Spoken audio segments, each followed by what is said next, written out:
ناموس او عزت ته توهین نه بولې. مدرسو ته لیواتت خاني وایي دا توهین نه ده. علماو ته شکنځل کوي دا توهین نه ده. روزانه راجګېږي سوسیال وخوري شراب ووهي د افغانستان مقدساتو ته توهین کوي. د امریکایي اشغالګرو نه غوښتنه کوي وایي جومات بمبار کا، مدرسه بمبار کا، بندیان په شهادت ورسوه.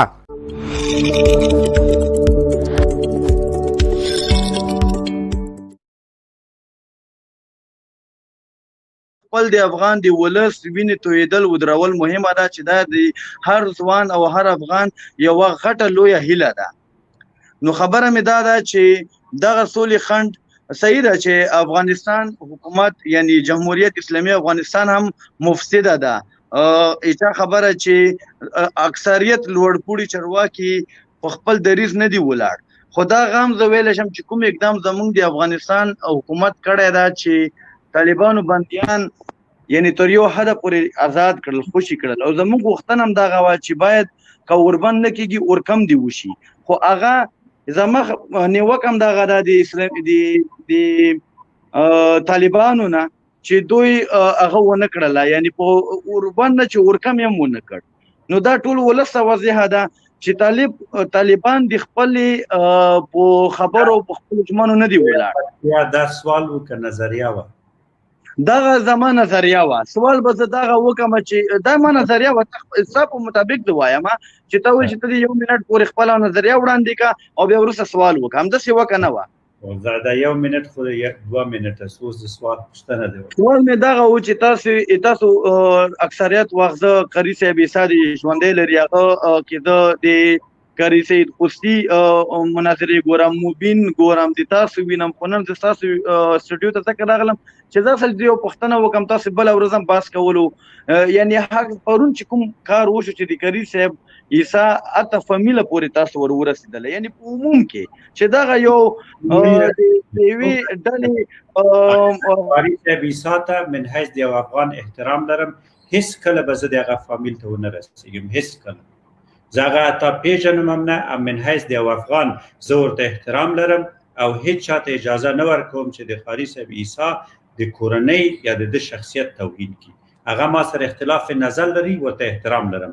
من حیث د یو افغان، من حیث د یو مسلمان، زه هغه هېڅ کله ابدا د هغه د کور د فامیل د دوی د ټبر زه به هېڅ کله ځان ته دا جرأت او جسارت ورنکم چې د ده د کورنۍ یا د ده توهین وکړم. استغفر الله، هېڅ کله به دا کار وکړم. او نه تر اوسه ما څوک مې لیدلی چې چا داسې کار یې کړي دلته. او پرون چې د امارت اسلامي د ادرس څخه توهین وشو، د دې جوابګوی به څوک وي؟ مسؤل یې څوک ده؟ چا کړی ده؟ موږ خو نه ده کړی. چا کړی؟ تاسو نه یې خبر؟ چا کړی ده؟ چا کړی ده وروره؟ خو صحیح ده، هغه و بیا پوه شي، هغه و بیا تاسو بیا پوښتنه باید تاسې وکړو. پوښتنه نه چا کړی ده چې ته وایې چا کړی ده د امارت له ادرس نه؟ چا کړی ده؟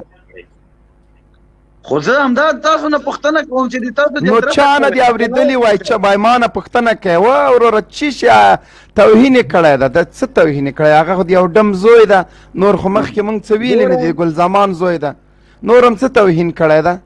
همدغه کفایت کوي ده، همدغه کفایت چا توهین کړی دلته؟ که ته وایې د هغه خور مور یا څه فامیل ته چا ته چا یاد کړی؟ ما یاد کړی، انجینر کړی، ډاکټر صاحب کړی، بل چا کړی؟ زه ضرورت د دې نه لرم چې د یو تبلمار د بچي د یو ډمې کورنۍ والا زه معلومات وکړم. ضرورت مې څه شی ده؟ زه دومره خوښ یم چې زه په فیسبوک د دې لپاره څارم دا مدارسو ته چې توهین کوي په دې باندې دې ولې سترګې پټې دي چې ته راځې له یو ډم نه دلته موږ ته دفاع کوې. جومات ته لیواتت خانه وایي، مدرسې ته لیواتت خانه وایي، علماو ته شیطانان وایي، جهاد فریضه جهاد د افغانستان د پنجاب فتوا بولي، له کفري ځواکونو سره د امریکا له مزدوري ادارې سره ناستو غلامانو ته د صحابو خطاب کوي، عمر او علي او عثمان ورته وایي. ته راجګېږې خلکو ته دلته کمپاین کې دومره وخت موږ چاته نه ورکوو، نه دومره وخت لرو چې د یو ډمې کورنۍ سره تعلق لرونکی کس دلته راسي او ته ووایې چې هغه ته توهین ولیکې. نه یې موږ پیژنو، نه ولاکه د انسان په سترګه ورته ګورو، او لله الحمد په سوشل میډیا کې ورته ماتم ورکړې ده. نر نه ګولم چې راسي د موږ په مقابل کې ودرېږي. دې خبرو نه تېرېږه. روزانه د افغانانو د نواميسو بې عزتي چې دغه شین سترګو امریکایانو دوی سره ناست ګوډاګیان کوي په هغه باندې تاسو ولې خاموشه یاستئ داسې د تاسو د خویندې لمنې شین سترګې امریکایانو پورته کولې دا د یو افغان ناموس او عزت ته توهین نه بولې مدرسو ته لیواتت خاني وایي دا توهین نه ده علماو ته شکنځل کوي دا توهین نه ده روزانه راجګېږي سوسیال وخوري شراب ووهي د افغانستان مقدساتو ته توهین کوي د امریکایي اشغالګرو نه غوښتنه کوي وایي جومات بمبار کا مدرسه بمبار کا بندیان په شهادت ورسوه زه ټولو سوسیال خورو ته وایم چې څنګه د کابل مزدور اداره نسکور په نسکورېدو ده د زوال شیبې دي دا فکر مه کوئ چې تاسو به په اروپایي هیوادونو کې له موږ نه په قرار پاتې سئ همالته هم درپسې راځو د دغه توهین د دغه سپکاوي پوښتنه له تاسو نه کوو هغه که د ملل متحد له طریقې که له نورو طریقو نه دا کوم د دروغو کیسونه چې تاسو هلته ورکړي دي د دغه بیاک آیاک موږ پوښتنه کوو دا کېدلی نسي چې یو سړی د اروپا ته لاړ زموږ علماو ته د توهین کوي مدارسو د توهین کوي د افغانستان خویندې او نواموسو ته د بد او رد وایي ټول مجاهدین سپېڅلي خلک دي په ایران منډۍ پورې منصوبوي دا کنځلې نه دي زه دلته ناست یم په خپل کور کې په خپل جای کې په خپلو مصارفو باندې لایف پرونه کوم د ما مور د ما خور د ما ناموس ټوله ورځ ورسه دوی په سوشل میډیا کې ورته ښکنځل کوي ولې انجینر صاحب همداسې چې هر څوک دلته راسي تاسو توهین ورته کوئ روزانه د خور او د مور د تاسو په لایفونو کې کنځلې کېږي بیا همدغه لایفونو ته یو څو ډمې یو څو سندرغاړې راوړل کېږي په نامه د دردمن افغان مور باندې دردمنې مور په نامه باندې یا همدغه د تاسو فاحشه همدغه ملالې چې تاسو ورته ملاله ویلې د قرآن کریم نه د افغان غږ پیج په نامه باندې لمبې جګې نه کړلې دا د تاسو ملاله وه همدغه برمل ملحد روزانه د تاسو په لایفو کې طالبانو ته بد رد نه وایي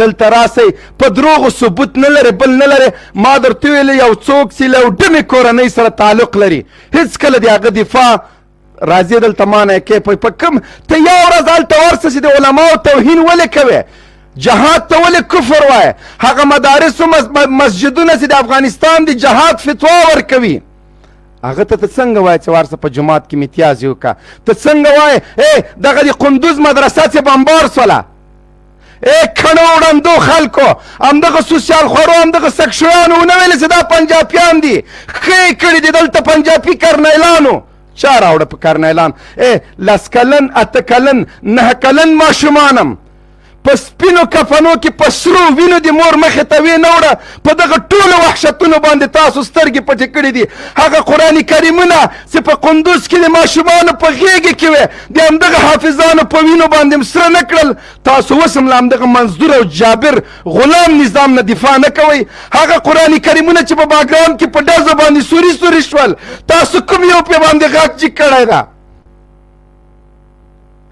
کلمه یې په سپي باندې ونه لیکله روزانه مدرسې په وینو باندې نه لړل کېږي جوماتونه په وینو باندې سره نه دي هغه منبرونه تاسو نه ګورئ چې تر اوسه ویران پراته دي یتیمان پراته دي دومره څوک نشته چې هغه د منبر غږ جګ کړي ملا یا شهید ده یا په زندان کې پروت ده د هغه منبر ملا چې قال الله او قال رسول چغې ته جګېدلې هغه ملا هغه منبر نن یتیم نه ده هغه جلالین او ترمیزي او بخاري نن یتیمان نه دي استادان په شهادت نه رسېدل زندانونه په همغه استادانو نه دي ډک ولې د هغه خبره نه کوئ ولې د دغه اشغالګرو په هغه هلمند کې چې د افغانستان خویندې دا د ټولو مسلمانانو خویندې وې چې څوک بې غیرت نه کړي هغه بې غیرته ده د وا معتصما چغې وانه اورېدلې دغه پاپ صاحب چې په سعودي کې د طایف په منبر باندې د وا معتصما چغې وهلې نن دغه د وا معتصما غږونه دغه جهادي رهبرانو